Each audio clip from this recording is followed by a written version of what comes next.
running these bans. You always focus them out, as they do all 3 bans right at Bjergsen.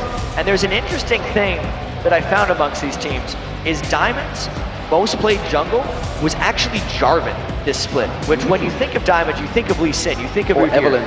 Eve even, you don't think of Jarvan. Likewise, Malunoo had 10 Jarvan games, which was even more. And I actually wonder if that now becomes the most contested pick amongst these guys. Obviously not with Thresh, who, by the way, was Voidle's 8 games on him. And he's actually only ever won with 2 different champions, so they better get Thresh. They better make sure they get Thresh. It does mean that Zach is available, and as you mentioned, I'm pretty sure we're going to see Jarvan locked in here from Malunoo. I'd be amazed if that's a great combo too. Yeah. Zach and Jarvan just work so well together, and it will also give Mimer some success. Obviously, Mimer hasn't had the most amazing games. His best champion actually is Shen, who they had to ban away from Darien because Gambit will always first pick it. Zach seems like a safe fallback for him. He actually plays a lot of Evelyn in solo queue top lane as well, which is something they've never really allowed him to get through yet. We'll see how it works. Rise didn't work out 100% successful. He did have a couple of wins on it, but Misfortune, interested, could be taking that away from Genja. Yeah, that would be a pretty smart thing for them to do. Even though Freeze has pretty much all of his games on Caitlyn, AD carries pride themselves on being able to play pretty much as many as possible. And it's mainly picking this to just take it away from Genja, because Genja had gotten very comfortable on Misfortune. And this is what a lot of teams are trying to do, just to throw him off. Well, we just saw Kraton in game 1 having a fantastic match on Misfortune, instantly calling bans for the next 2 games running after that. So they made sure this time it is going to be, like you say, Freeze, who will be with him. Is Alexich really going to go for Orianna this early on? Yes, he is. Wow. He really wanted that champion. I think he knew, obviously, that's what one of the champions, Bjergsen, would go for. If Cogmore comes out, that would be a big change around. That would be very old school if they end up going with the Cogmore. The Orianna pick as well is a generalist pick for Alex in another one of these mid lane matchups where both of these guys play everything. Bjergsen and Alex, 15 unique champions in this split, which is just absolutely absurd. And Orianna, of all of them, is the generalist, but they do go for Cog. He did have an incredible Orianna game in Moscow, if I recall, against Alternate, against Aranea. Against Alternate, but effectively it was Aranea. Aranea was on him all the time with Lee Sin, but he was just unkillable. But Cogmore's a champion we've not seen for a number of weeks as an AD carry. And I wonder if they're picking this in response to the Misfortune almost, thinking that he's going to be able to outrange her very substantially in the late game teamfights. But it's not because NIP doesn't have strong diving potential. Think about just going at him with Zach and Jarvan is dangerous in itself. They're basically just picking that because they want to have huge amounts of damage coming up. Think back to the old Gambit days. You run triple threat with Cogma. So Darien might want to pick a high thing, or like they have a threat from the jungle as well, so there you go. Yeah, so Diamond going to be that aggressive Evelyn. We'll see if it works out for them. It's actually, Evelyn always seems to be one of those hit and miss champions. It's either going to be really big impact on the game or just be a complete flop. Yeah, especially the way Diamond's been playing it. He actually hasn't had much success with it this split. And that makes the threat thing just kind of go through the roof. That's a lot of threat. Everyone's going to be going in. This is the Gambit way of protecting the Cogmore, is you just create so many distractions that you hope people forget about it. So looks like Gambit going for that chaotic game. Meanwhile, Talon being pulled out by Bjergsen. Wow. If I recall back, it was Nuke that actually played Talon in the LCS European around about 2 weeks ago, and he had a massive game. Talon is really good, especially with what is now an AoE composition. He's basically like a suicide bomber sometimes. He'll just go in, blow his ultimate twice, everyone else on the team is down. Not sure that's a politically correct term, but we'll stick with it. It seems to work well. And well, against Orianna, definitely would work very well. Of course, he's going to be diving out, but more importantly, against the Cogmore, he could absolutely explode him. Yeah. You're one to call me for saying politically incorrect things on air. Really? Yeah, I know. No need to highlight that. I've had a few moments of my own. But here we go, ladies and gentlemen. If you just joined us, it is the European playoffs, of course. We had that crazy Super Week just, well, 5 days ago here in Cologne. Oh, it was a long day, Jat. It was a long day. It was 12 matches, six ways tie off effectively. Alternate, of course, they beat SK Gaming and forced SK Gaming into the relegation battle. Well, Alternate are now in that position. They're going to have to play the loser of this match, while the winner of this match, of course, will be facing off against Lemon Dogs, who are top of the league. So it's a big, big ask for both teams, but it is all about a place in Season 4, because the winner of this game will be in Season 4, guaranteed. And these guys have quite an act to follow as well. We just went all 3 games, EG versus alternate, with the 3rd game being the closest of all. And Gambit honestly has just as much expectation, if not more, than EG of making it into Worlds. Because if we think back to the Season 2 World Championship, every team had their eyes set on beating Gambit because they were the world dominators last season. And now, if they don't win this set, they don't even get to go again. Well, I can tell you, Alex was very emotional after losing that first game against Evil Geniuses that forced them in towards the lower seeding. They couldn't get that second buy, of course, position against Fnatic. Evil Geniuses had that, and they lost it. That was what Gambit wanted. They wanted that guaranteed seeding into the semi-finals. Instead, they're going to have to go the long way. Ninjas in Pyjamas, well, they realize they are the underdogs coming into this game. They've had discussions with fans around the ground, and they were like, yeah, I hope you play well, but, you know, unlucky, son. That was Bjergsen actually telling me that. He was like, yeah, clearly there's a lot of Gambit fans here, so. Just a couple. We'll see how this works out. So, level 1 shenanigans, nothing lookingly like it's going to be completely crazy. Looks like Ninjas in Pyjamas want to get that ward down, but we do see Alex in defensive position. Yeah, and this seems a lot more aggressive than we saw in any of the level 1s in the EG versus alternate games. But also a fairly aggressive hold there by Alex, just making sure they don't get deep positioning of their wards into the red buff. Alex knows exactly where that first ward is, and he also knows NIP didn't get any extras. So it looks like Voidle's going to get in there and get some wards down. Do see actually, went for the single ward. They haven't got very deep wards at all, so they're not going to have good coverage of Ninjas in Pyjamas.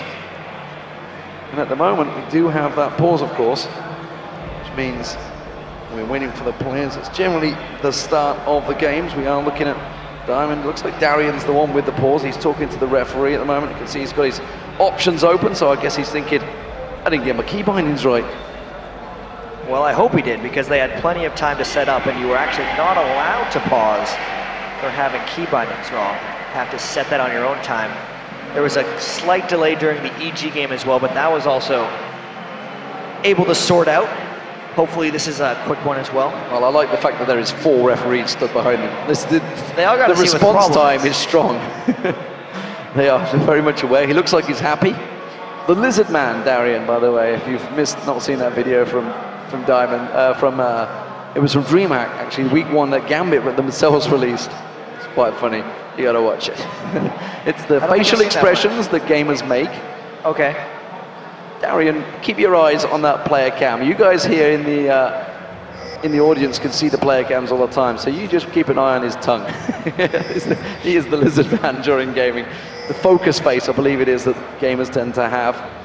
But we are live once again. So 2 minutes coming up, and obviously looks like it's going to be no invades, no late delayed invades either. So standard lanes coming out. Also, it looks like we're going to be seeing 2v2 in the bottom lane, which could be very dangerous for Genja and Voidle. I know they have said they've made a lot of strides recently, but unless Voidle gets some very clutch death sentences out, they're going to lose a lot of trades. So let's see how this aggression works out. Like you say, Voidle's got to wear on some of those hits. And Genja, the only escape he's going to have is that singular flash, and there is so much to lock him down. Malunoo, of course, could come dumping in on his head. Mimer could be bouncing on him. Deficio could land those grasping roots. They're like, and there's so much that could just catch him out. And there's good harass coming out from Deficio here, actually, onto Genja as well. Yeah, that lane is going to be a very tricky thing, but I want to see how this mid lane goes as well between Alex and Bjergsen's talent. We have not seen that much talent, and it is not necessarily a good laner early. Bjergsen really needs to pick his spots against Alex's Orianna, who has amazing early harass. And Alex, of course, starting out with that cloth, making sure cloth armor, so making sure he's going to be strong against him. Diamondprox is waiting in the wings in this bottom lane, and there's actually no ward coverage, so he has got himself in towards that push early. Freezing Deficio, are they going to sell this one? They're sticking fairly tight on that lane. I don't think they want to go too deep. Sure enough, they throw that plant down. They didn't get vision of Diamond. He's going to sneak himself across. Has that stealth lasted long enough again to get that push? It looks like it has. Oh, he doesn't want to go too far. He's spotted. He's spotted, and Deficio is going to immediately back away from this one. Tries to put the hate spikes on Freeze, and Freeze just backs off, no problem. And that's a lot of time invested for Diamond with no reward. Was not even able to leech that much experience during all that, and getting ahead on Eve is incredibly important for him, because we said it's a hit or miss champion for him, and now it's Malunoo's time to gank. There was an early back here from Darien. He went back, got himself that regrowth pendant and a couple of wards, and you can see he's warded out that tri-bush, so making sure he's safe in the top lane. Meanwhile, in this mid lane, Malunoo coming, looking, getting the knock up on Alex Ich, not getting any support from Bjergsen, and Alex Ich turns aggressive on this one, puts that ignite down, he's smelling that double buff. Well, that's one way to deal with the gank. Just start hitting him and realize you pushed Bjergsen back so far in that lane that he can't go through and support, particularly the size of the minion wave there gave Alex Ich absolute confidence that he would be able to deal with that gank. And that lane is not going to turn at all towards Bjergsen until he gets at least level 6. So let's look at this top lane, since we are seeing Diamond heading that way. Mimer versus Darien, Aatrox versus Zac. It's not a standard lane, but Aatrox definitely is starting to make a popular term, certainly in the European scene anyway, that's for sure, the top lane and the jungle. That top lane for Darien is just surviving for now against Zac, and Diamond has spent so much time roaming around and not farming. He's really putting himself in a hole if he doesn't get anything going here on Eve. Keep our eye on whether he manages to get it, of course. Speaking of Malunoo, he is heading in towards the bottom lane. He's going to be able to sneak in towards that bushes without being spotted. He's got a blue buff still on him at the moment. You can see whether he can get on towards Voidle or Genja. There is a singular ward. There's no ward placements whatsoever from Gambit down this bottom lane. Yeah, this bottom lane ward placement for Gambit is just worn out. They had pinks early, but they got counter pinks. The catch on to Voidle forces the flash away from Voidle there. Freeze taking a lot of damage from Genja in straight trade. Not much doing there, even though they had Malunoo go down, and even though they had the wards out, it just wasn't smooth enough for their gank back against Gambit. So the real battle right now is actually in terms of creep scores, CS between the two. Alex Ich, he's got a 10 CS lead over Bjergsen, and Genja's actually got a 10 CS lead over Freeze, something you don't see too often. No, really not. That's a very impressive performance so far by Genja and Voidle, but the gank returns yet again. Oh, Genja's going to try and get away from this one. He's going to have to flash him. He doesn't want to use it. He left it till the last minute there. Knew that Diamond was coming in, but that's put Voidle in position. He hasn't got flash. That's going to be first blood. Freeze taken low, but it doesn't matter. Deficio gets the kill. And support first blood, not the best, but still going to be worth it. They got the first gank, they got the flash down from Voidle, and then the second gank is the one that nets them the kill. And Genja, of course, that flash down for him. I wouldn't be surprised to see Malunoo paying their second visit down here. Bjergsen taking some damage from Alex in that mid lane, still 10 CS behind. Darien trying to put them pressure on towards Mimer. Mimer being forced against the tower now, and actually, Darien is starting to develop a bit of a lead in that lane. Yeah, Darien's doing all right. I wouldn't necessarily call it a lead, 42-40, when the wave is pushing up against Mimer as well.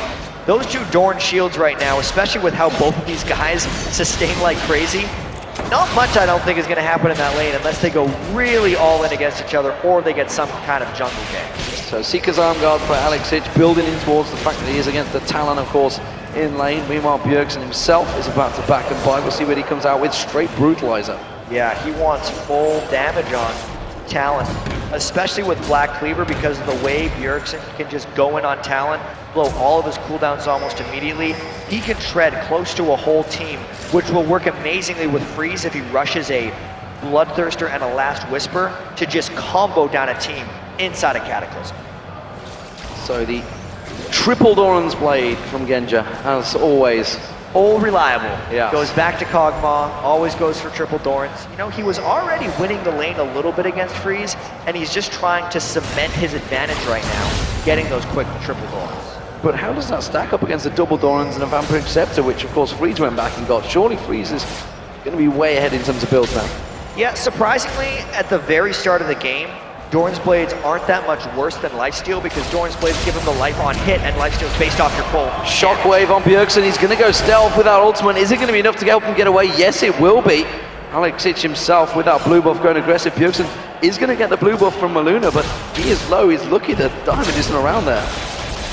Pretty good early aggression there by Alex, but only being 10 minion kills up on Bjergsen, and then also not being able to combo him up, isn't the best for them at this point in the game. I actually feel like Bjergsen is winning that lane in a sense of only being down 18 minion kills without dying yet. So the red buff pops up and Diamond's going to be on that one. Let's see whether he goes looking for those ganks, because as yet he has been fairly unsuccessful with creating any opportunities. Cascades Still on no from flash. Malunoo, jumping on towards Voidle. Voidle has no flash, but he's managed to tank this one up very well because Freeze, he was being put off by Genja, and he was keeping him under situation. Diamond is creeping in there. Yeah, Genja's aggression there is absolutely what saved Voidle defensively, and Diamond's not going to be able to sneak far because there is a pink ward as far forward in that lane as possible while still being in the bush, which is letting NIP push up pretty aggressive. So that aggression in the mid lane is giving Alex Itch a bit of an advantage, but you can see the turn. defensive ball comes out. He hasn't got Shockwave, remember, he used it a moment ago. Bjergsen will pick up Alex Itch. That's what Bjergsen was waiting for. That's why I was saying he was winning the lane, even though he was down 20 minion kills, because when he goes in on Alex, he can go in on Alex, and that was very impressive there by Bjergsen, finding his spot.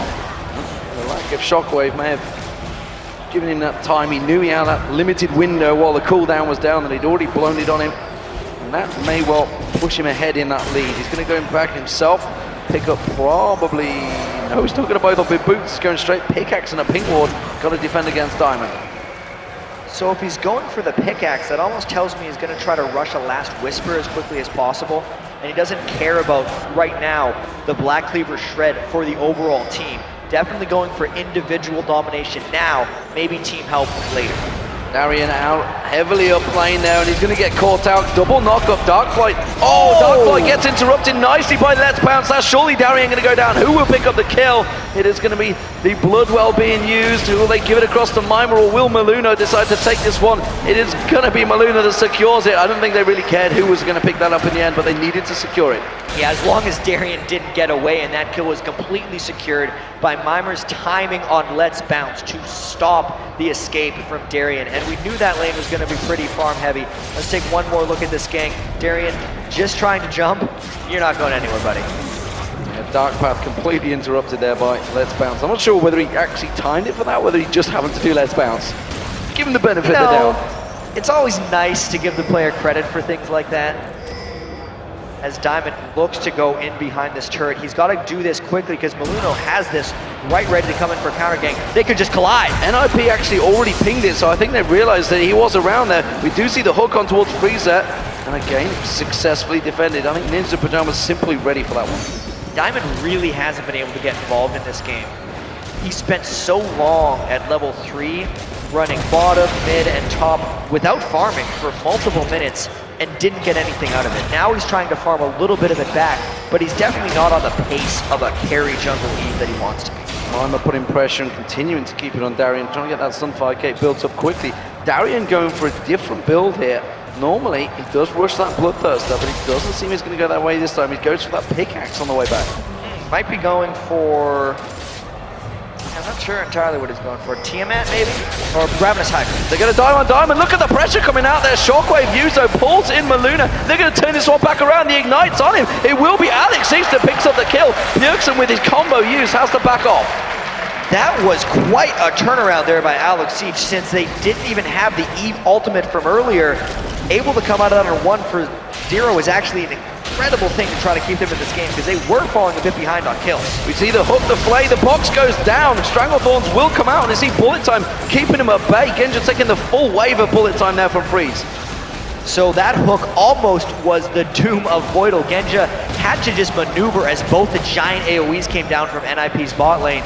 That's a very scary battle down there as they're really close in CS. Yeah, good double up there as well, and Genja took the full force in the face, but he will continue to keep that farm going. He had built up an advantage early on, like you mentioned, but he's let it slip away a bit here. Darien back in towards that top lane. He's getting himself a second regrowth bead, so not really sure which way he's going with his build at the moment. He's got to split across 3 different items. Yeah, I think he's going for that Tiamat or the Ravenous Hydra later, just because he needs enough damage to cut through Zac. Otherwise, it would just be a giant sustained battle, and that's not really the way Darien wants to play right now. Yeah, it would be a different build certainly from him. See how it works, of course. We were watching Wicked played it during Super Weird Aatrox. It's actually Wicked's favourite champion now. Yeah, it's past Aurelia. Aatrox is now his favourite champion, which is no surprise to see Araneo that was picking away from him, so he's taking it off him. So just giving hints out to anyone else that's going to be playing against Evil Geniuses. But I think everybody know that because he's been playing it non-stop on his solo queue. Looks like NIP, they're seeming to be in a pretty good position right here, because Diamond hasn't taken over any hasn't taken over too much with Eve so far. Darien is going mostly glass cannon Aatrox, which may be going to work out near the end. But if they have so many people going damage early on for Gambit, Bjergsen going in at the same time as Freeze's bullet time might just be enough to wipe Gambit off the map. And I wouldn't actually be surprised if NIP goes for a dragon fight fairly soon. Yeah, I believe if Diamond or Genja or Fish get locked up in one of those cataclysms, bullet time follows it. Can't imagine they're going to survive too much after that. Just the combo they're going to be looking towards. As it is this mid lane, the pairing of Alex Ich versus Bjergsen there. Both have a killer piece right now. Darien actually putting some good damage down on lane and started to make Mimer think twice. He has still got the CS lead, Mimer, which is something we haven't seen for a great deal of. I'm trying to think back across the many games we've had. He hasn't really caught on towards him, but it's going to be Freeze. Oh, it's a great lockup for Deficio. Stranglethorns completely keeps him at bay. Burns the flash though, so Diamond should be back after that one. Also, Voidle's going to have flash and the box the next time they want to go in. So this is now a dangerous thing for NIP to do. They've lived in this lane on Gambit's side. Maybe they're going to get pushed back now. Ward's actually stacked in that river as well. I guess one of them is about to run out. There is definitely two of them there. No, look at that. Oh, that's terrible. Whoops. Whoops, indeed. That's a lot of gold to waste. Yeah. That's not going to be good for them. It's early on. That could well be a problem. We do have three members back in that bottom lane. The top lane, Darien and Mimer continue to rub up on each other. Diamond trying his best to take down or get in, just create anything right now, because all he's actually got the assist, ironically, on the Malunoo kill when he was just completely caught out. Now Malunoo's also trying to make a bit of action. We talked about Diamond not doing too much thus far, but Malunoo, aside from that one kill he got on Darien, has been fairly ineffectual. Still just kind of showing his face. He's now about a level and a half behind Diamond, just hitting level 9 for Malunoo. He's got to become fairly tanky on Jarvan if he wants to be able to buddy in with Zach later on. Ping's going down. That is Bjergsen heading south. He is going to pass the ward in the tri-bush. Instead, he might go face to face with Alex Ich. Alex Ich is like, nope. Throwing that attack ball out, getting full vision of this crazy assassin in the mid lane. Genja, though, just trying to put pressure on towards Freeze. Freeze sidestepping that death sentence. This lane is still starting to turn a little bit for Genja, even though they had given up that one death towards Voidle earlier. The farm he's been able to create after going that triple door and start could really benefit them in the late game. Ultimate engage on Alex Ich in that mid lane, but he just steps away. He spotted that Diamond was coming up there with that ping ward. That bought him time now. Diamond heading back down south. They know he's there. Malunoo's heading him off. Yeah, it looks like Malunoo. I don't think Diamond's going to be able to go in for that one. Malunoo spent a lot of time just mimicking Diamond throughout the map. Well, that is the top lane turret we saw. Of course, that massacre being used to take turrets down by Wicked just in the Super Week. And with that Hydra on, Darien doing a great bit of work in that top lane, keeping Mimer well off that turret and just taking the turret down so fast. First turret of the game. Yeah, it seems like he's just been able to outshove thanks to the Tiamat build, and Mimer just hasn't been able to keep pace despite getting a lot of attention from Malunoo. Darien doing work on that Aatrox. So the back lane, bottom lane, sorry, are backing off. BF Sword was already picked up by Genja. I guess he's going to go for that Vampiric Scepter now, or will he go for the boots? Of course, he hasn't got any boots. Yeah, Berserker Grease. Berserker Grease required. He wasn't very mobile on Fogmore. That's almost certainly a requirement. Let's have a look across the items. Which way are they stacking? Alex Ich has been back. He's got himself that tier as well on there. So I don't know how long he's been stacking that one out. Source boots as well as those Seeker's Arm Guards he bought really early on. Seeker's Arm Guards also picked up by Diamondprox as well on the jungle Evelyn. Meanwhile, of course, that last bit was completed by Bjergsen some time ago. Sunfire Cape being picked up by Mimer a while ago as well. Looks like the Bloodthirster will be the final item as well, being picked up by Freeze in the next back. He just back off. Got himself a forward pot, actually. Yeah, Bjergsen's going to be incredibly potent right now, since he's at pretty much maximum penetration for him right now with all the percent plus the flag coming out from the Brutalizer. And I don't think Alex can really match him at this juncture in the game. Likewise, the items on the 80 carries definitely go for Freeze. Flash being burned out by Alex there as Mimer uses the elastic slingshot to try and catch on towards him. Forces him back, and that's going to start off the Dragon, I believe. Yeah, especially with Darien just going back to base right now. We thought that NIP would kind of force a Dragon when Bjergsen was level 11, but he's all the way to level 14 right now. So this is a very late Dragon for them to get, and a difficult contest if Gambit wanted to stop it. And that was Malunoo using his smite. Diamond didn't get close enough, didn't go for that, and they didn't even try and create any advantages in that mid lane either. They could just sort of split around the sides and just couldn't decide what to do.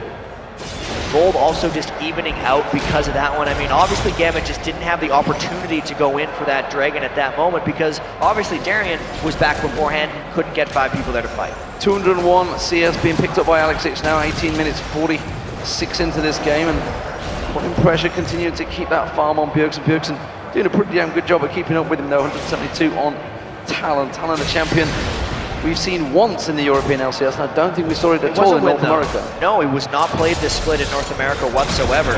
It's a risky pick that comes out for him, but occasionally it can work. Talon's great. This is Mimer in trouble here. Let's Bounce being used. Bloodwell is available for Darien. He's going to turn, get the blood price down on towards Mimer. He's going to have the damage to slow him down, and Mimer realizes he's in trouble. That passive will be popped. He doesn't have time. He's just going to try and clear this one up, but no. Malunoo comes in. The passive will come back from Darien. He gets back in there. Will he be able to get the kill? Yes, he will. He's going to try and get out of this one, though. Cataclysm will lock him down. He has got Dark Path available in a couple of moments, which is why he's trying to buy time to get away from it. Dark Path's the opposite direction. Realizes he wasn't going to get away from Bjergsen. Yeah, but that was Darien versus the world, and it gives the rest of Gambit so much time to go elsewhere. He's smiling and shaking his head after that one because he realizes how strong what he did just was for the overall team strategy of Gambit. And 4 members of Gambit, they're collapsing in towards this bottom lane. There's the ultimate from Diamond. You see Stranglethorns used in defensive formation. Alex coming around the side. They don't quite have enough to push through. They're going to get themselves a 3rd turret of the game in the bottom lane, though. They were still able to get the mid turret as well as the bottom turret, basically thanks to what Darien created up in the top lane.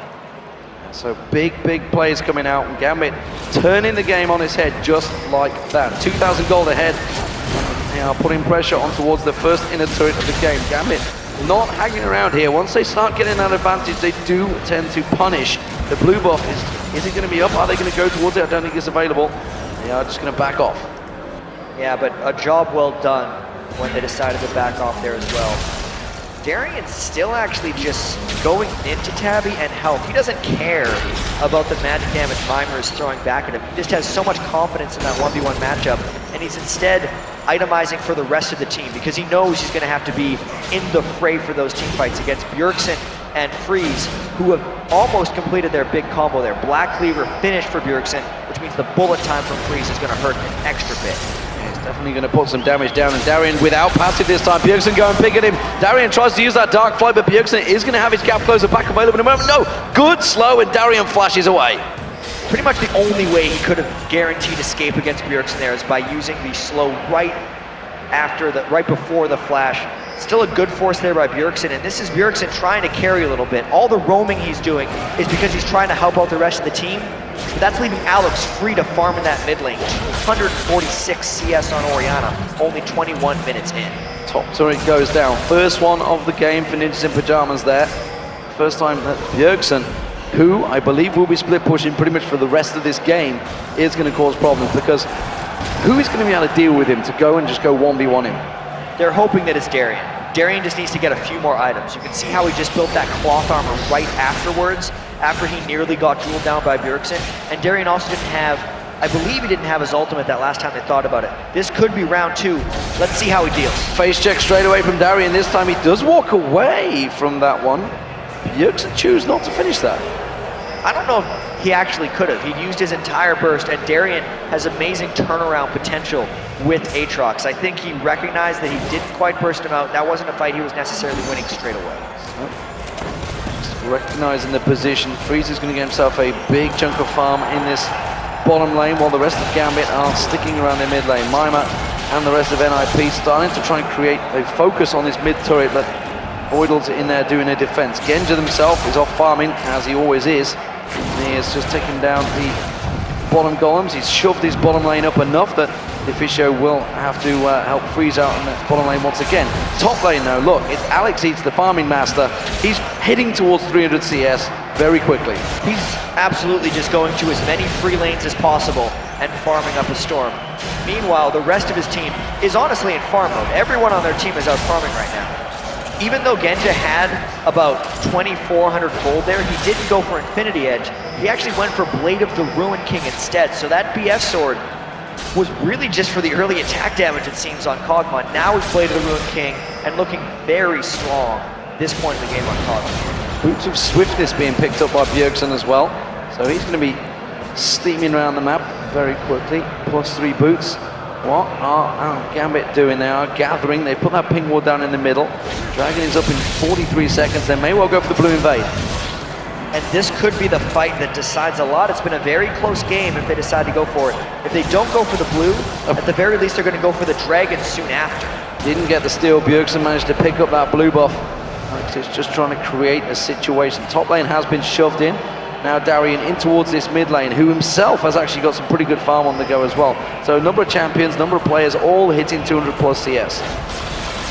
Yeah, this game just hasn't really started yet. They've had a bit of turret trading.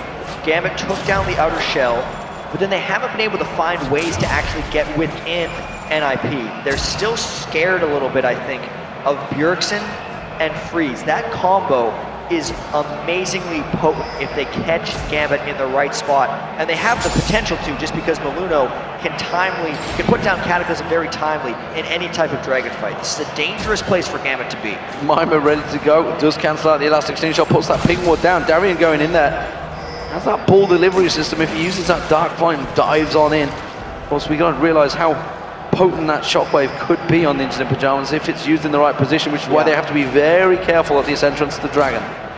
This is exactly the type of fight NIP wants, though. I feel like Malunoo is going to try to initiate at any point. The only thing Gambit has to do in return is get a good shockwave down.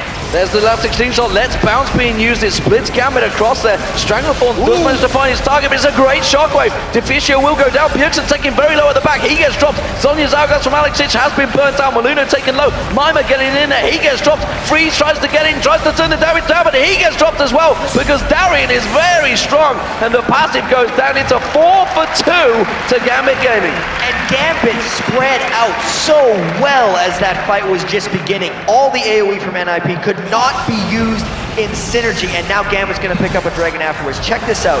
As soon as Mimer goes in, everyone splits up. And then Alex waits patiently to land his crescendo.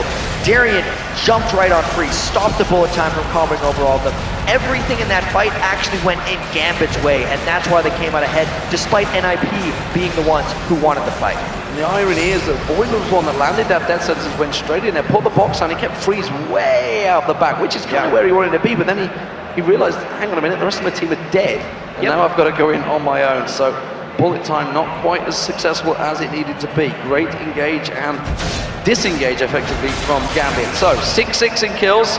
It is a 3,000 gold advantage being built up by Gambit. That is, of course, in the form of all of those turrets they have picked up there.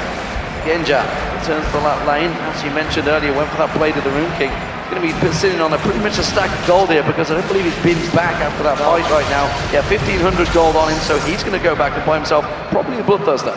It's actually the thing that you do to yourself when you build triple Doran's Blade, is you starve yourself of slot efficiency, so the only time Genja can actually go back is when he's got about 2,000 gold because he needs to complete an item.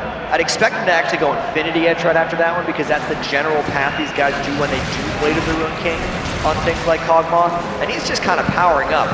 Even though he died in that fight, you kind of saw an example of how chaotic Gambit can make these team fights and how NIP might end up just forgetting about Kog'Maw. Pressure back on that mid lane. Ninjas in Pyjamas, they have the wave in there with the siege minion, but look at this off the side. Darien's going aggressive. He's put a lot of damage down towards Malunoo. Alex was hiding, waiting in the wind. Shockwave is available, and now the pull delivery on towards Darien. They're trying to speed him up. They're going to try and catch him up towards Mimer. Mimer has to elastic slingshot away. NIP barely sliding away there. Didn't have to really burn any spells though, but it shows that Gambit is looking to fight and really trying to push NIP off of their territory. Gambit's going to take a little bit of the jungle here, keep farming up, and continue this pace that's gotten them the lead. Alex's tear has turned into that Seraph's Embrace. Well, of course, his Archangel Staff rather than the tear itself. That'd be a big upgrade straight away, but it is going to be a lot of damage done on towards that inner turret. That's not going to survive another wave from Gambit. And the rest of NIP realizing that situation, they can't back away yet. And Bjergsen actually goes for another Brutalizer on top of his already Black Cleaver. He might turn that into a Ghost Blade, but he's very heavily going just for armor penetration instead of going for a huge amount of attack damage as he goes in and tries to just bomb the other team. NIP turning this one around a little bit because they recognize Genja when to split push off at the bottom lane, because he wants to get that last bit of item for his Infinity Edge. This is often the case though for Gambit. Genja will just trot off in lane, not realize the situation that he's in, and maybe putting the rest of his team in as well. And he does manage to force them away. As it is, Ninjas in Pyjamas, they've rotated around straight towards this top inner turret. Gambit are going to react though. This could be a moment when we see a fight though, because now Gambit's got the Infinity Edge. They're more confident here. I actually don't think Gambit gets a super clean initiation unless somehow Diamond can sneak around the back of the fight and then get comboed with Darien. For the most part, Gambit is actually waiting on NIP to dive into them, so then Gambit can reactively play the team fight. Yeah, Gambit realizing that everybody backed away from that one. Blue buff has spawned, which is where Bjergsen is running towards, so he's going to pick that one up without any issues. Everybody else farming. Infinity Edge had been completed by Genja, so now he's got that big jump in power spike, so we'll see how much that works out in the next fight. Of course, let's have a look towards Darien. Darien's kind of been the playmaker right now. He's put himself that Warden's Mail frozen. Randy's Omen actually going to be coming out very soon. Meanwhile, Diamond, he went for that Seeker's Arms Guard a long time ago. Not going to be turning it into anything for a while, though. No, absolutely not. I mean, you can see Gambit's just trying to stack up a fair bit of armor right now. Just because, even though Mimer does do magic damage, he's generally a tank. And there's not that much magic damage coming out from NIP. That's why NIP is going so heavy into the armor penetration right now, because they don't want to be as heavily countered by the armor that Gambit is accumulating. Having the Randwins finished on Darien is a very big problem for Freeze. As soon as Darien gets past the line, Freeze doesn't even have the build to actually do a 1v1. He's more about taking out the whole team altogether. I like the position Gambit is in the game right now, and NIP needs to make some type of aggressive move to kind of get Gambit out of this nice mode. Gambit are rushing up that mid lane. They realize the Ninja Pyjamas are off to the left-hand side. That turret, remember, just needs about 1 or 2 hits. Gambit, though, realizing they're coming across the side. Are they going to engage in this one? Mimer's going to come in. Doesn't use Let's Bounce, just the elastic slingshot there. Voidle going deep. He puts the box down. Gets the good play, but he gets dropped very quickly. And then Gambit, they're going to try and disengage from this one, but Bjergsen comes rushing in. Bjergsen does get taken down, but he took Diamondprox with him. There's going to be the shockwave whiffing out the side because he got taken down before he managed to do the damage. Darien in trouble. He's going to get dropped down. Bloodwell's going to go out. Deficio's going to back away from this one. Malunoo tries to back away. Instead, he used the dark path to try and escape. The flash from Freeze, and it's the ace for Ninjas in Pyjamas. A 5-for-1. And how close was that fight? Let's take a look at it right again immediately. It is just, how does this fight go so wrong? The bullet time doesn't even get interrupted, but watch the damage Bjergsen does to everyone by the end of that fight. He got both parts of his ultimate off and an extra rake at the end, which then allowed the rest of NIP to just pile on. And to top it all off, Alex never got off his shockwave because the fight was so spread. There is the Baron for Ninjas in Pyjamas. They are leading against Gambit here in game 1. It's a best of 3, this quarterfinals, of course. It's for a place in the semi-finals tomorrow against the Lemon Dogs. They will be watching these matches with eager anticipation, but because, of course, Gambit are now under pressure. How are they going to respond to that one? Because that was a disastrous fight for them. They were in such a strong position in this game. Think about the things that Gambit had going their way. Darien had complete shutdown onto Freeze. All the farm was accumulated. They had Zhonya's onto Alex. Diamond was really the only one who hadn't gotten involved. Their item thresholds were complete because of Infinity Edge. But Bjergsen, we talk about how much he has to carry this NIP team. And even though he died in that fight, he did so much damage to Gambit that it just allowed the rest of NIP to chase them down. That's not something Gambit can really risk happening. They need to find some way of shutting down Bjergsen before he can go in. Boots of mobility, actually. Boots of swiftness. No, boots of mobility. I was right the first time around for Deficio, actually, after that fight. Dragon being concluded as well. That puts them in the gold lead. Just 200 gold, so still very close, because Gambit did very well in that lane phase. Yeah, also that Locket of the Ancillary comes out for Malunoo. Even though it's only really protecting him against the Orianna and Eve damage at this point, this game is just so tense. The gold completely evening out as well. Now we see the Haunting guys being picked up and completed by Diamond, so who really has yet to get going. Despite the fact he's 2-1-4, he didn't have a very good opening phase. Picking up the kills in the big team fights, just mopping up a little bit, as it were. Ninjas in Pyjamas there are making their way down towards the bottom. This is going to be the outer turret. Gambit not going to defend this one, not a chance to get down there against NIP. No, especially not with this Baron buff on NIP. Right now, Gambit needs to get into a position where they aren't at risk of just getting dove on. I've seen so many teams lose games trying to defend this turret. Maybe Gambit feels something differently with this wave clear, but NIP has the potential to come around the back of Gambit, get onto Genja, and really make something happen. They decide not to go in. Well, they are going to back off, play it safe. There's a Baron of opportunity effectively at the end of that, and it's going to have around about 70 seconds left on it by the looks of it. So NIP just making sure they secure every advantage they can, spend a lot of that gold, the hard-earned gold that they picked up there. You see the Kindle gem getting stacked onto Deficio. He's going to continue. Look at that though, very early on. Bjergsen, Guardian Angel. And that is huge. We could see he was building up to it with that chain vest and Negatron cloak up until now. And I actually don't know how much it's going to actually benefit him at this point, because he pretty much has the one big spell rotation from his ultimate, and when he comes back up alive, Talon has mediocre DPS at best. I actually think he may have been better served going even more glass cannon there. We'll see how it works out for him. I think he's just trying to effectively make himself not the target, but the fact that he's going to be diving in amongst Gambit anyway almost certainly makes him that target. Darien keeping that wave clear going. NIP, remember, with this rest of his Baron, it's going to have about 20-30 seconds left on it. He's going to try and cause a little bit of a problem on Gambit here, try and pick up any opportunity they can, see if they can get anything off towards his turret instead. The wave clear from Gambit is very strong. And once again, this is a very tense moment for both of these teams. There's only a little bit left on this Baron. 20 seconds or so right now. And Gambit, if they get a clean initiation, or if Alex can just find a shockwave, or if Diamond can flank around, it's big.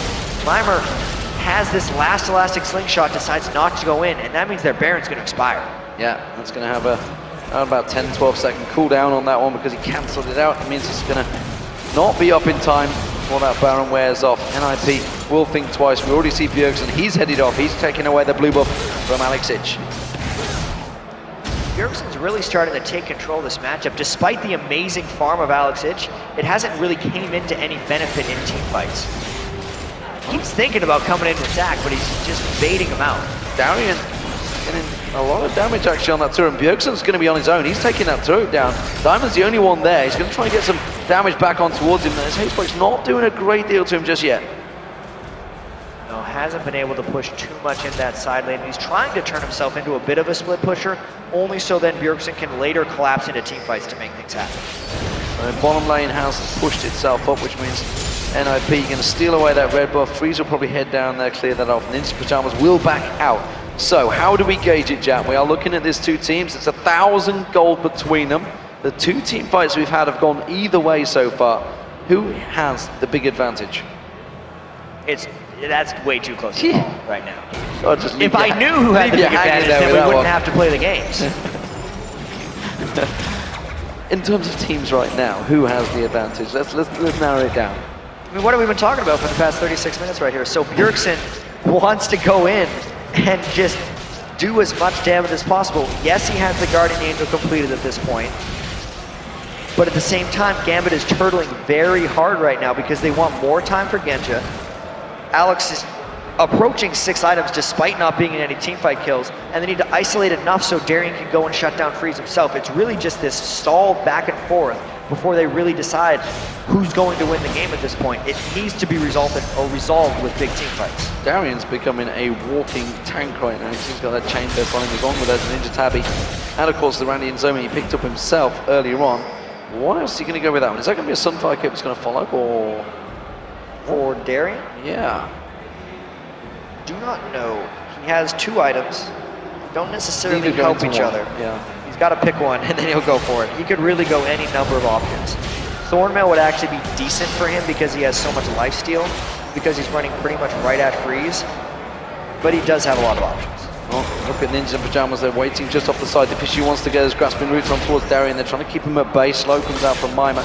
Bjergsen is taking away the red buff of his own jungle, so he's going to secure that one while Gambit continues to push in. Remember, that inner turret, it just needs a bit of a breath of fresh air and it will go down. So that's what Gambit are trying to get towards.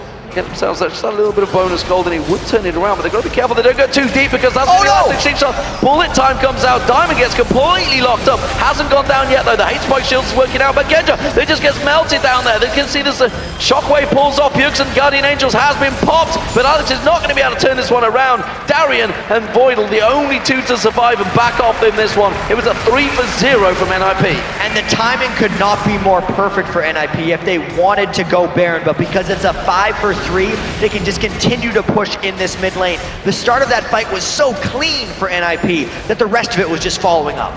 Everything goes down. That's going to be the inner turret. Can they get the inhibitor turret? That's what they want, and I think they have the time to make it as well. Darien will return to lane. He's sat waiting in the wings, and actually looks like he's been told, nope, get back to Fountain. You're not going to be able to fight for this one. Especially because now NIP is just most likely going to run for a Baron off of the inhibitor, and there was a small chance that Gambit would have enough life to go back in. And let's just check out this team fight. Because the Zyra roots landed, it just comboed so much else. And check out Bjergsen once again.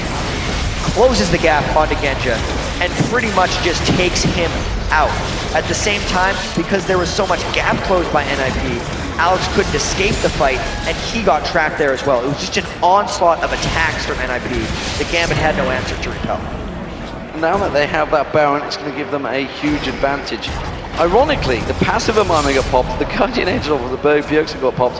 A lot of kills actually came in from Gambit, but because they defended, got the passives, everything was there ready and waiting, could have turned the fight towards Gambit's favor. It still shows that even with the perfect initiation from NIP, they have got a lot of damage there still.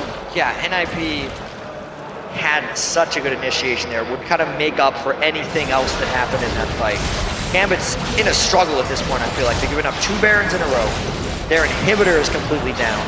And they haven't shown any type of proficiency in these team fights because Gambit hasn't shown an ability to get an initiation.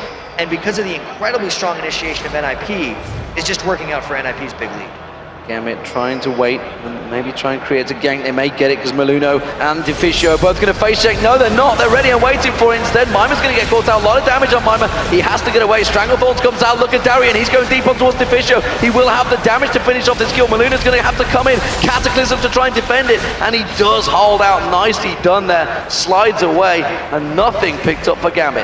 And that caught NIP way off guard. Considering they had Baron, they did not expect to see everyone from Gambit there. And you could tell NIP used all their spells completely out of sync. Luckily, they were scattered enough and they ran away quick enough to not get punished too heavily for that outside of the turret. Yeah, Gambit do get themselves the inner turret, but they couldn't go too deep because, of course, they've got those super minions in their base, which is why you can see NIP rushing down. They want to stop those backs.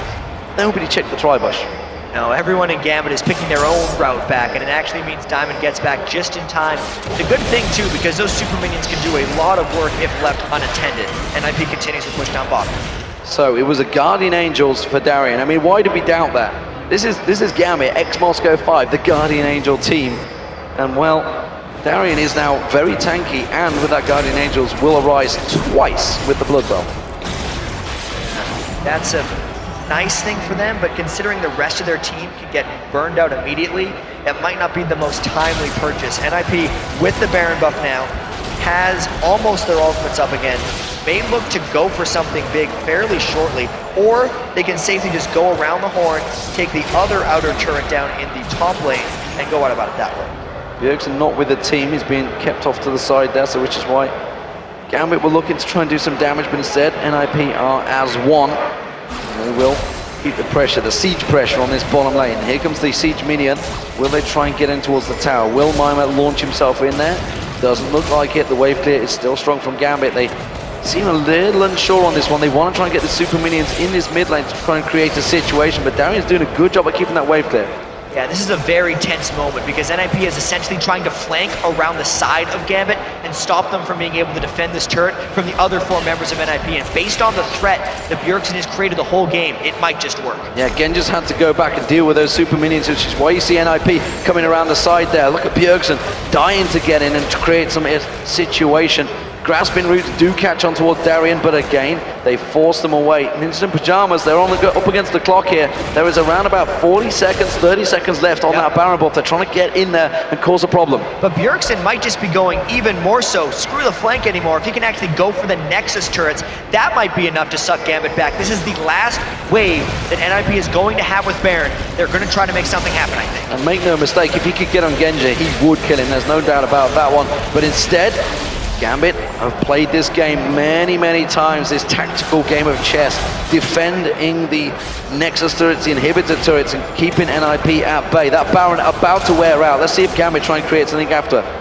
Yeah, I mean, if NIP sticks around once their Baron is gone, there's also a chance that the inhibitor would respawn fairly shortly. There are still some big items coming out from Gambit. Despite NIP's control, it's a 6,000 gold game, and the Baron is gone.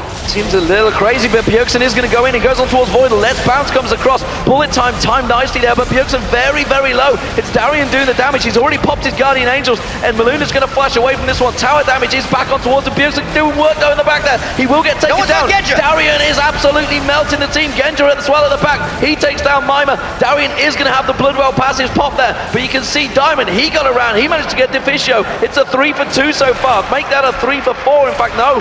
Malunoo has managed to get away somehow and back to base. Defensive stop from Gambit there, and the inhibitor respawn. Why did NIP wait? Baron turned out, then they went aggressive. The timing was all wrong for NIP. They went in and didn't combo their ultimates specifically right, and Genja was untouched. Unlike the fights that went so well for NIP and Bjergsen killed Genja, Bjergsen couldn't make it this time. The double revive came into full effect for Darien as well, GA and his passive, and allows them to push NIP out of the base and save Gambit a bit more time for the game. So, GAs, let's have a look at those, because Darien's was popped, his Bloodwell passive was also popped. We also saw Bjergsen's GA go down. Freeze now has himself a GA, so a lot of Guardian Angels across the board, but only one of them up available for the next fight. Baron was burnt as well, and the fact that now Gambit's inhibitor is back up, they are looking to push out the base. Yeah, I feel like Gambit kind of bought themselves a second life there, because they were in a very dire situation as NIP was sieging that turret, and it was so surprising still, D-Man, that NIP decided to go in after the Baron was up. It wasn't like that was the moment that Genja was off defending a Nexus turret. They were all there. They were waiting for the fight. In fact, we thought Gambit might be the ones going in on NIP, and NIP kind of gave it to them there with a 3 for 2 fight. And it was the Voidle's, Voidle got caught in the grasping roots. It seemed to trigger it. Bjergsen just followed straight up, and the rest of the team was, who cares? It's go time, let's get in there. Let's have a look across the items. Anything really popping in to raise suspicion? Well, there is a Warmogs now on Darien, so he's going to be even stronger in the next fight. Those hit points stacking up strong. Yeah, Genja is the thing that jumps out to me though, because he is full power offense, and it is incredibly critical, as if it hasn't already been critical enough this game, about whether Bjergsen can get on Genja. Bjergsen's actually bought blue flash boots right now, so he can actually get to Genja more frequently. And here comes the fight in mid anyway. Oh, that's actually mistimed, and now Ninjas in Pyjamas in trouble. The shockwave lands from Alex Ich. Malunoo taken very low. We've already seen Deficio going down. It's a double kill for Alex Ich. Make that another, because that's going to be Bjergsen getting dropped down now. Freeze does manage to pick himself up a kill. A second, he tries to slide in. Malunoo trying to work, but look at that. It's a triple kill. He's going to get backfired. Darien in there. Guardian Angel comes back up. Genja ready and waiting. Drops the hammer on him, and that's just going to be another kill. It's an ace for Gambit Gaming. A 5 for 3. What a turnaround for Gambit in that fight. Again, NIP engages out of the blue, it seems. Bjergsen was up on a tank while Jarvan decided to go in on Genja, and this just allowed a beautiful counter engage by Alex. There was no threat. Gambit was spread out. They could not get the AoE out on Gambit, and the scattered, chaotic Gambit team with tons of damage just took out all 5 members of NIP. And that bullet time used very early on. Triple for Freezer, that's going to help. He's going to help himself. What's he going to get after that? What else can he get? Is he going to sell the GA maybe? Yeah, I mean, I feel like he just completed the Phantom Dancer, so that like maxed out his items, but that's not necessarily a super potent build. This isn't a 6-item carry without an Infinity Edge. So his actual late game damage is nothing compared to what Genja is going to be outputting. And since Genja picked up so many kills in that fight as well, he's sitting on 1,700 gold.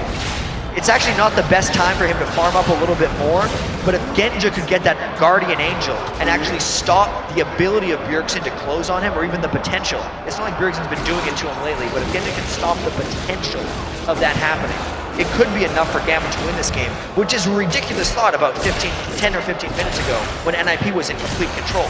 And this is the first time for Gambit that they have been in this situation. Of course, they've been caught out twice, lost the Baron twice because of that. Now they have it themselves. Let's see what they do with it, because they've been up against the wall here. 7-5 in turrets, 19-15 in kills, and NIP with all the advantages, even the gold advantage, is still in NIP's favor.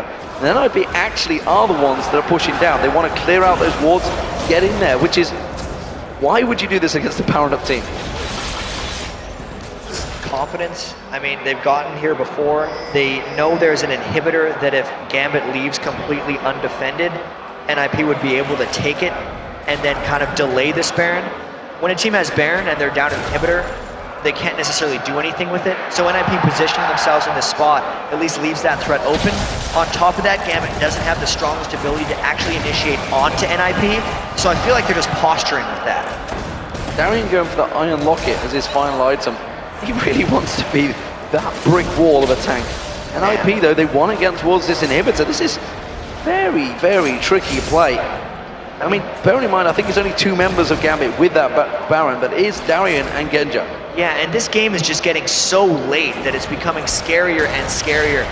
Genja is really wanting to get that Guardian Angel. He's on 2,700 gold right now. He's so close. He's running back for it right now, and NIP wants to try to take advantage of this before that happens, because I almost feel like NIP thinks they're running out of time in this game.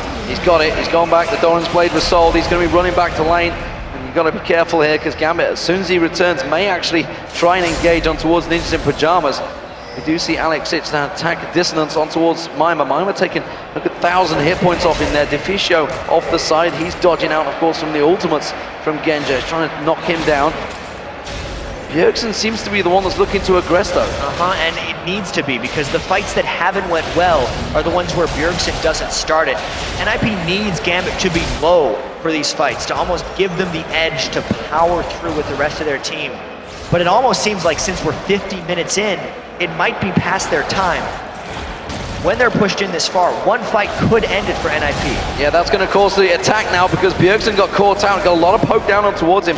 Gambit just try and force him away, and Shirelia's Reverie has to be used by Deficio to make that escape, and NIP back off. So Gambit, it is in their hands now. Are they going to go aggressive? The blue buff actually up, and for once, Alex Sitch could have that. Yeah, it's about time for Alex right now. He's also at the 6-item build point, so the farmers on Gambit are really hitting their stride right now. And with all the almost slightly low gold items that NIP's been building on their carries, their 6-item builds just aren't going to be as strong when they hit those points. Gambit seems to have a bit of an edge back in this game. Alex Sitch with that blue buff on. First time in probably around about 30 minutes that he's had that blue buff, so cool down on the shockwave. He's going to pull that trigger a little bit more often. And we haven't really talked about the farm. We're at 51 minutes and they're closing in on 500 CS, or certainly Alex is. He's actually managed to stretch that lead over Bjergsen, but really that doesn't matter right now. They both have incredibly huge builds. The second brutalizer built up, by the way, by Bjergsen as well. We haven't noticed on that one with that Black he's Leader. had that for a really long time. Yeah, he just hasn't been able to, he hasn't completed it, because getting the Ghost Blade at this point wouldn't do him too much good aside from a little bit of extra move speed. One interesting thing here is the junglers are comparatively incredibly low in farm, and Gambit could be setting a trap. Bjergsen walks straight into it. Is he going to get slowed down? You can see they're not getting one more shot in there. Diamond will pop that Guardian Angels down. Now he's going to come back out of it. Voidle goes straight in, locks him up, but Bjergsen is going to get dropped instantly. Alex Sitch picks up the kill. Malunoo trying to get in that back line, but he hasn't got the damage to get in towards it. Diamond with a drive-by. Alex Sitch picks up that kill. Darien continues to chase on there. Flashes in, gets the slow across the entire NIP. He's going to launch himself in. The rest of, you see Diamondprox, He's trying to head around the side. Darien should be able to jump on towards Mimer. Mimer elastic slingshots away from the dark path, but Alexic comes in. The passive is popped, and that will be another kill. It's a 3 for 1 for Gambit. And the death timers are so long right now for NIP, but Gambit does not have minions. They're trying to push on regardless. They may well be able to just drive through, and there is a stat that Gambit, once they get on towards that inhibitor, they generally finish the game within 1 minute. I kid you not, in the summer split. Once they get that one inhibitor down, they smell blood. They will come rushing for those Nexus turrets. 25 seconds still on Bjergsen. He's going to be the only one they fear right now, and Gambit Gaming may just drive through. Gambit Gaming is not going to finish this one immediately because there is no minions and Freeze does too much damage to them. Nonetheless, that was an amazing set of events for Gambit as they pushed up in this game. Getting that catch onto Bjergsen is exactly what they were waiting for. We know that if NIP loses him, they just don't have the ability to power through the rest of it. There's so much damage that's been built up by Genja at this point that he just destroys NIP if he's not immediately assassinated. Absolutely. So Diamond will be clearing out that bottom wave of minions. And let's have a look across. Does anyone go for any items? Guardian Angels, of course. Freeze didn't get taken down still, by the way. 825. He's been avoiding the fights effectively, standing at that back. But GA of Darien is back up. The GA of Genja, of course, wasn't popped. The GA on Alex Ich now is also in now. I believe did he just pick that one up, or has he had that one a while? I can't even remember. There's a lot of lives in this game right now. It's a lot of lives. It's not quite the 10 lives that Gambit had in the one fight back in ECC Poland, but instead, it doesn't matter. Baron is up in 14 seconds. That is surely the next focus target. Actually, it is, because Zach and Aatrox would be the extra 2, and we'd have 10 lives, because both... Yeah. Well, there you go. Thanks for that. But NIP, look at this. Yeah, you're not going to be able to sneaky here because Genja's just going to use that ulti. It's going to catch every push. Nobody's going to be safe. Bjergsen in this top lane. Darien's going to go aggressive on towards him, put the pressure down, and actually that forced the ultimate out of Bjergsen. And that is the biggest thing that he needed to save for this next team fight. Gambit can now, I feel like, freely go in for inhibitor number 3 as both the other ones are already down and super minions are on their way. On their way, he's already run back to base, trying to get himself topped back up here, but it's Gambit that are pushing on through. Baron spawned, the Gambit do not care. They are sticking off at the backside at the moment. NIP, they're back in position. They will defend this one out, it seems. Gambit not going to pull the trigger. And honestly, they needed to pull the trigger right then because the ultimate's already back for Talon. It's only on a 36-second cooldown right now for Bjergsen. So unless they went on that one singular wave, they couldn't go. They are pulling NIP out of the base. There's a giant creep wave going along that bottom lane. They're going to be on the Nexus turrets now. So Gambit effectively slowing NIP down. NIP has to go back. Otherwise, they will lose the Nexus to those super minions, which gives Gambit freedom to just take a Baron out of this exchange. There's going to be a ping ward there. NIP have to make the decision. They realize they can't fight for it. They have to let Gambit have this Baron. So great tactical positioning from Gambit overall. Yeah, Alex hitting the 500 minion kill mark as well. Just an absurdly long game here, 55 minutes in. The stall in this game from Gambit was most impressive here. And NIP's really regretting that dive at this point. Yeah, they've made a few decisions where they got those 2 team fights, got the 2 Barons, but just couldn't close it off. And that one attack, that one dive, after the Baron had run out, Alex sits there. I believe that was a basic attack on a minion for 700. I'm pretty sure of it. It may well have been Genja, but it is going to be Mimer diving in. Let's Bounce has been used, but simply put, he's getting melted before it even does anything. Malunoo tries to go in, gets the Cataclysm down. Alex Ich, Bjergsen goes in, he just gets dropped. Darien is just the man up front. Deficio is trying to get away. Diamondprox gets on towards him. Darien picks up the kill. That is going to be a 4 for 0. It's going to be Gambit Gaming to take game 1 in this best of 3 quarterfinals in the playoffs. Who will be facing the Lemon Dogs? So far, Gambit have 1 foot in that semi-final. And that was a tough first game win. It took him 56 minutes, but Gambit just persevered through that one. It seemed like it had lost. That was not a good game for Diamond. He was playing from behind the entire time, but everyone stuck together. Maybe that boot camp's enough for him. Maybe that boot camp has worked out. The confidence that would be gained on that one. Remember, this is NIP's first game in these massive crowd conditions. I cannot emphasize how many people passed through GamesCom. 280,000 people came through here last year. This year, there's a day extra. And there's so many people in this area. You can see as far as the eye can see as these guys are sitting on stage, just people. And most of them are watching League of Legends. There's not only the seating area, there's screens outside of here, and it's just, you can't even move when you're on the floor because everyone is sitting watching these guys play in the quarterfinals. Looks like NIP going to have a discussion about this game and the actual stations. Of course, they have got a back area where they can go into a little bit of a green room. It's funny, actually, I remember Gambit when they were in Moscow, and basically the crew obviously knew what they were talking about. But every other time, Gambit normally will just sit amongst all the other players and discuss their tactics because nobody understands them. It's that free advantage they're able to get by speaking another language. The sneaky Russians, you never know what they have. You never know what they have planned. Well, for sure, they managed to hang on and hold out in that game. Fantastic turnaround from Gambit. You know, they've had it all happen on themselves, of course. Everybody remembers Evil Geniuses way back in DreamHack in the group stages. Think back to the Taipei Assassins as well. I mean, the great games they had against Taipei Assassins. They destroyed TPA in that first game and almost turned it around in that second game to get into the finals in that first position. But TPA, well, they've gone into them finals, and this is all about making it to those Season 3 finals. Yeah, and Gambit needs to make it through there just for themselves. It would be such a failure for them if they didn't even make it back to the World Championships, because even from the start of Season 3, their end goal and the reason they're going through all this is so they can win the whole thing. Now they're kind of struggling to make it there because they had such a tough season. But that start of this game, that's a lot to fight through. Well, let's